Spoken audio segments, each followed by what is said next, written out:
కృపాకాలమే కదా. దేవుడు ప్రేమను చూపిస్తున్నాడు. ఏ తప్పు చేసి వెళ్ళినా దేవుడు నన్ను క్షమిస్తాడు. ఎంత పెద్ద పాపం చేసినా దేవుడు తన ప్రేమను, తన జాలిని, తన దయను చూపించి తన కృపలో నన్ను భద్రపరుస్తాడు అనే దేవుని యొక్క వాక్యం మనకి తెలుసు. అనే దేవుని యొక్క ప్రేమను కూడా మనం అనుభవించాము.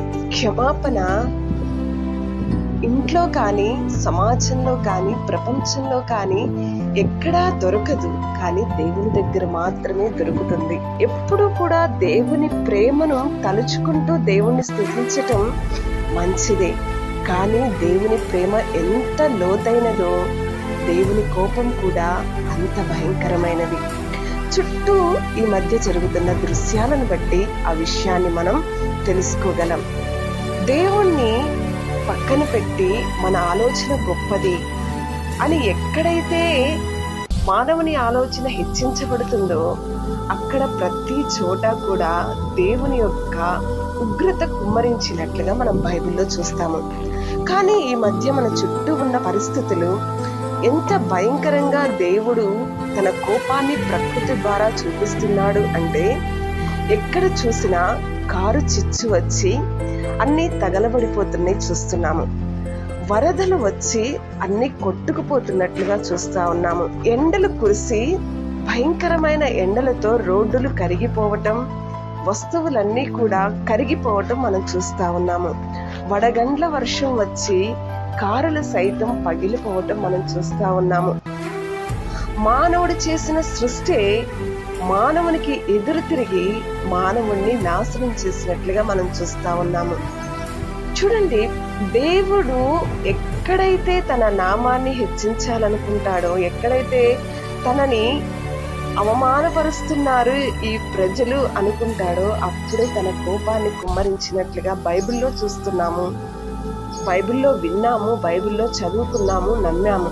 కానీ ఇప్పుడు మన కళ్ళ ముందు కనిపిస్తున్న ఈ భయంకరమైన దృశ్యాలు, మానవుని కోపం, మానవుని యొక్క పాపము దేవుణ్ణి ఎంతగా కోపాన్ని తీసుకొస్తుందో మనకు అర్థమవుతుంది. ప్రియ స్నేహిత, దేవుడు ప్రేమ ఎంత లోతైనదో దేవుడు కోపం కూడా అంత భయంకరమైనది.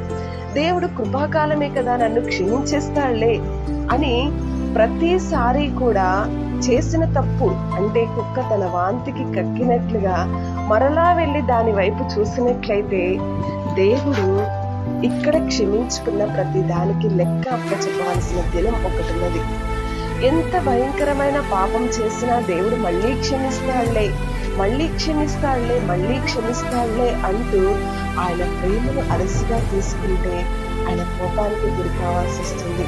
ఆయన ప్రేమ కోపంగా మారేంత వరకు కూడా ప్రవర్తన లేకుండా విడిచిన ప్రతి పాపాన్ని మరిచి మరలా నూతన జీవితాన్ని మనం కొనసాగించినట్లయితే దేవుడు మరలా ఆశీర్వదించడానికి ఆయన సిద్ధంగా ఉన్నాడు.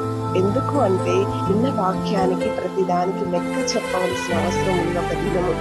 ఆ దినాన దేవుని ముందు దగ్గరికి వెళ్ళి ఇన్నిసార్లు క్షమించాను, నువ్వేం చేశావు అంటే ఆయన ముందు మనం ఏం చెప్పగలం?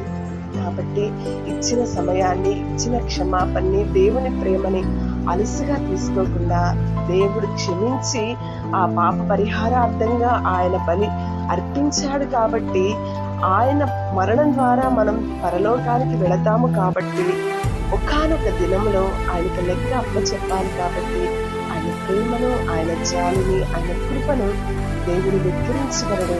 మనుషుడు ఏది విత్తుతాడో ఆ పంట కోస్తాము. కాబట్టి ఒకానొక దినాన ఆయన ఎదుట మనం ధైర్యంగా ఉండాలి. అంటే ఇప్పుడే మనం మారిన కొద్దీ ఇంకా ఎక్కువగా దేవుల్లో ఎదిగితే అది మన జీవితానికి సంతోషం. మనల్ని సృజించిన, మనల్ని మోసిన కన్న తల్లి తండ్రులకి సంతోషం, మనల్ని చూస్తున్న సమాజానికి సంతోషం, మనల్ని సృజించిన సృష్టికర్తకి ఇంకా సంతోషం. ఆయన మరణం, ఆయన త్యాగం వ్యర్థం కాలేదని ఆయన సంతోషపడటానికి మనం ఒక కారణం అవుతాము. కాబట్టి ప్రియ స్నేహిత, దేవుని యొక్క ప్రేమను కోపంగా మార్చుకునేంత వరకు నీ పాపాన్ని కొనసాగించవద్దు. చేసిన పాపాన్ని విడిచిపెట్టి మరలా దేవునిలో ఎదగటానికి దేవుని యొక్క సహాయం మనకి ఉండును కాక. ఆమేన్.